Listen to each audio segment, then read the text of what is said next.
Welcome to Talk of the Town. I'm Stephanie Caller, and we are going to sit down and have a nice discussion with Dr. Douglas Scott from Orthopedic Associates of the Lowcountry, talking a lot about concussion right now.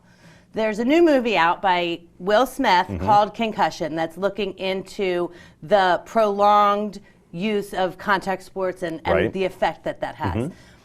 What is a concussion? Well, great question. Thanks for having me. And certainly it's something that's in the media now, so some people are, that a lot of people are talking about, especially watching football and for even the general population at home. So most people know a concussion is a head injury, but really we're specifically talking about a brain injury. Okay. So we're specifically talking about a physical, literal injury to the brain. So even you might hear of a term TBI, or a traumatic brain injury. Those terms are really used interchangeably for concussion now. Really? And again, what we're literally talking about is the brain inside the skull. So a classic example would be, that most people know at home, in football, a head-to-head collision or a head-to-head injury where literally the skull, the helmet, the skull, the brain, everything's moving forward, and then there's some sort of force that stops that, and there's literally an impact with the skull against the brain on the inside of the head. Wow. So again, sometimes we used to call it a brain bruise, but that's probably not a perfect term. We're kind of, as we learned about this more and more in the last 10 and 15 years, we're starting to move away from those type of terms because it's more complicated than that. But in general, that can give people at home an understanding of what's going on.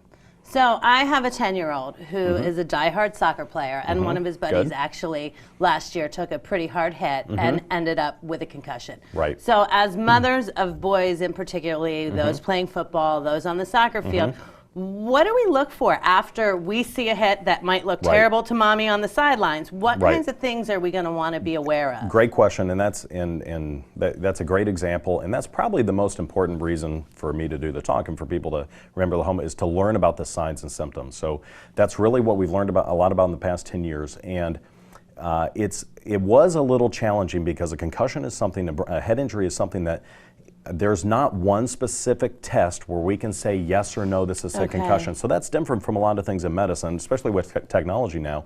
We like to do CT scans and MRIs and all these fancy lab tests and blood tests where we can say, oh, yeah, we can just hand someone a piece of paper or look at an x-ray and say, oh, this is where something's broken or this is where the ACL is torn. But it's not like that. There's literally not one specific test. So all those tests, all the scans are going to be normal, but that doesn't mean someone's had a major injury. So the signs and symptoms that we look for, some are objective, meaning the things that we would literally see, and by we I mean a parent or another athlete or a trainer or a coach or a teacher or a doctor or a team physician on the sideline. But a lot of it is actually self-reported, a subjective symptom that an athlete is having.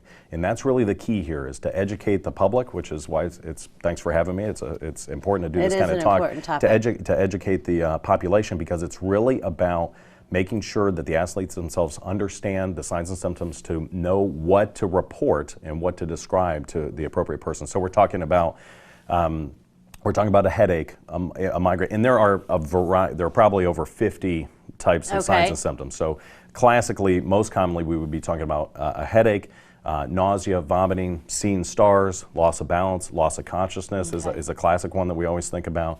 But it can be more delicate than that, and that's really when we talk about cognition, so cognitive testing. And it can be something like as vague and subtle as fatigue, just tiredness. Just take someone that takes naps now during the day when he or she didn't used to, or trouble sleeping. So it can be a little subtle, or it can be a change in mood. Someone that is typically a very happy person maybe now is a little depressed, or someone that just kind of has a very dynamic personality, but now they have kind of that person has kind of a flat affect. So those are the very subtle changes that are important part about how our mind and brain work, and that's why it's important really to treat every patient individually, and really, what is in overall medicine, what's hard now is we spend so much time on the computer and looking at MRIs and looking at CT scans, that this is really about just face-to-face, classic, good old-fashioned medicine, where we're really getting to know a patient and talking and learning about how a head injury is bothering him or her. Quickly, back to the field. If you have a player or an athlete that does have a concussion and we few seconds left, how quickly do they need to take a rest? Well, they need to take a rest immediately, and there Okay. are specific protocols that are probably too difficult to get into now, but there are specific protocols for return to play. Well, thank you very much. Sure. Don't go anywhere. We'll be right back. We may.